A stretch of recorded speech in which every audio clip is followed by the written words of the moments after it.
මම හිතන්නේ ඔබ මේකේ පයනියර් වෙනවා උතර ශ්‍රී ලංකාවේ ඔය කියන විදිහට. මේක ඇත්තට ඉතාමත් බරපතල දෙයක්. බරපතල කියන්නේ concept එක simple වුණාට මේක අලුත්ම system එකක්. එතකොට දැන් pay here වැඩ කරේ already established නැත්නම් දැන් තියෙන banking system එක උඩ.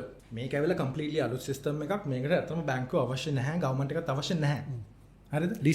decentralized completely. ඒ කියන්නේ විමධ්‍යගත. කිසිම මධ්‍යම අධිකාරියක් නැහැ.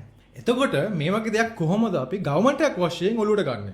central bank එකක් වශයෙන් මධ්‍යම අධිකාරියක් එක. ඒගොල්ලෝ කොහොමද මේක ඔලුවට අරන් මේකට අවශ්‍ය රෙගුලාසි දෙන්නේ? ඒගොල්ලන්ට බෑන් කරන්නත් බෑ. ඇත්තටම බෑන් කරන්න බෑ, ඒක මෝඩ වැඩක්.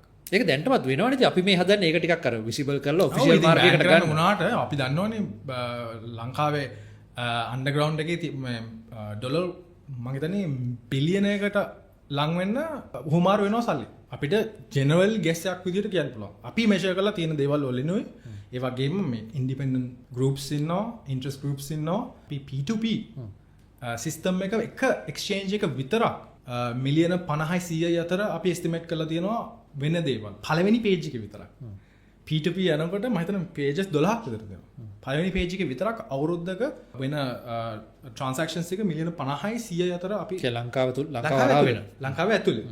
ඉතින් මේක බැංක් මේ එකම දේ අන්ඩර්ස්ටෑන්ඩ් කරන්න ඕනේ මේ වගේ සිස්ටම් එකක් මේ විමධ්‍යගත දෙයක් බෑන් කරන්න බෑ. බෑන් කරන්න හදන එකත් ලොකු අපරාධයක්. නැත්නම් waste of energy and money, innovation. මොකද අපිට වඩා ලොකු socialist countries මේක බෑන් කරන්න හැදුවා. අපි socialist එහෙම කියලා කියනෝනේ නමේ තියෙනවනේ. නමේ තියෙනවා. ඕකේ. ඒ වගේ countries අපි නෑ left leaning නේ. වාමාංශිකනේ අපි. ඒකට අපි වගේ වාමාංශික රටවල් ඊට තොරා වාමාංශික රටවල් මේ චයිනා වගේ රටවල් මේක බෑන් කරන්න හැදුවා.